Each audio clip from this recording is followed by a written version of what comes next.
our diet around those foods, you don't even need to calorie count, because you'll inadvertently end up consuming less calories if weight loss is in fact your goal.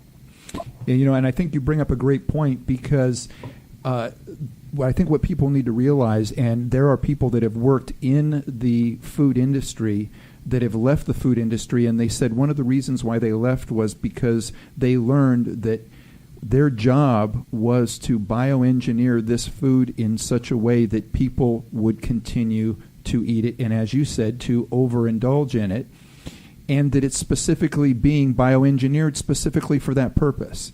But I love the fact that some of the people that have come out are people that have left these companies and said, that's why I left. I couldn't do that anymore because I felt I was contributing to the problem rather than the solution. Max, exactly. I'm sorry. Yeah, Max, I have a question. I mean, from the research that you've done, and you've done it extensively, what are the worst things that one can eat regarding brain health? Great question, Bob. I would say the worst things include processed, refined carbohydrates, ultra-processed, hyper-palatable foods. These foods are, they drive overconsumption. They stimulate insulin, which is an ancestral hormone that is not bad, but today it's become chronically elevated, and 40% of Alzheimer's cases might be owed to chronically elevated insulin alone. Aside from those foods, I would say the grain and seed oils that we've been told for decades are a better alternative to butter, when in fact they are not. So canola oil, corn oil, soybean oil, grapeseed oil, rapeseed oil, these oils are all highly processed. If you look at grapeseed oil, for example, grapeseed oil it's a byproduct of winemaking. It's harvested from the seeds of grapes. It used to be a throwaway product until one industrious manufacturer decided that they could basically extract this oil and sell it. Very damaging to our health, full of omega-6 fats. We were talking a bit earlier about the balance between omega-6 fats and omega-3 fats being very important for neuronal membrane function. Grapeseed oil has an omega-6 to omega-3 ratio of about 700 to 1. So very damaging.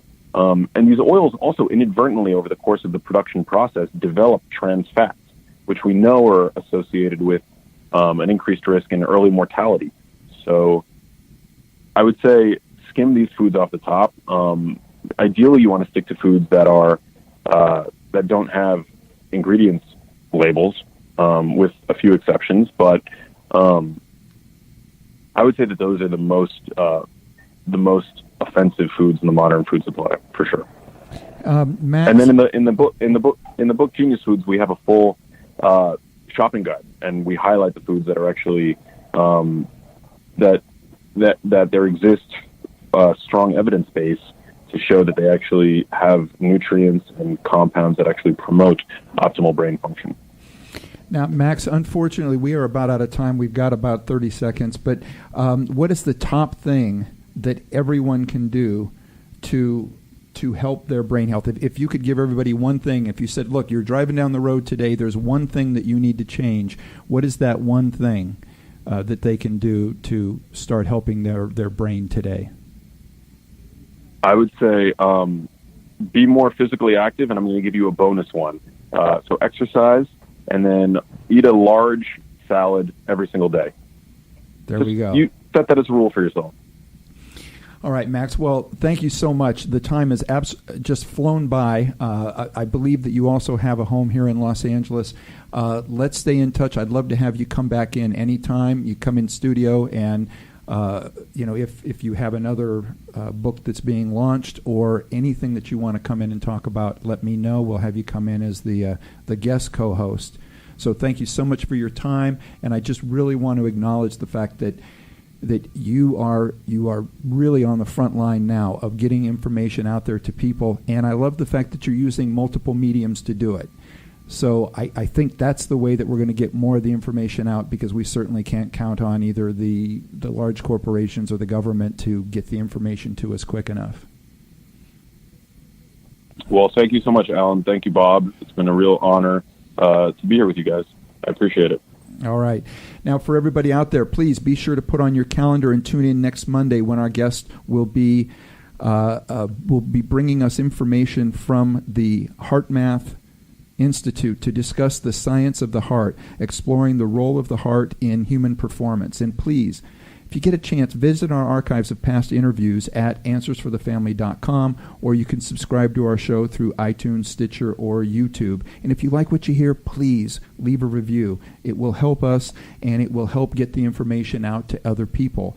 Now, for those that were listening to this show and you want to get more information, if you weren't able to write anything down, if you're out there driving, you can always go to our site at answersforthefamily.com. We will have all of the information there. If you want to try to get a hold of Max, you can go to www.maxlugavere.com. That's LUGAVERE.com. The book is Genius Foods. So for everybody out there, and Bob, thank you so much for being here. I appreciate it. Know that you're welcome anytime. Thank you, Alan. All right. For everybody out there, be good human beings, and be with us again next week on Answers for the Family.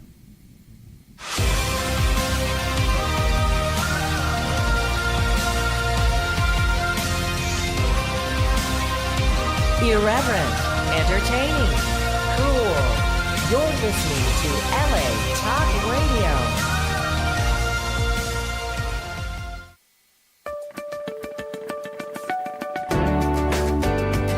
You're listening to Answers for the Family with Allen-Cardoza and Matt Polachek, only on LA Talk Radio.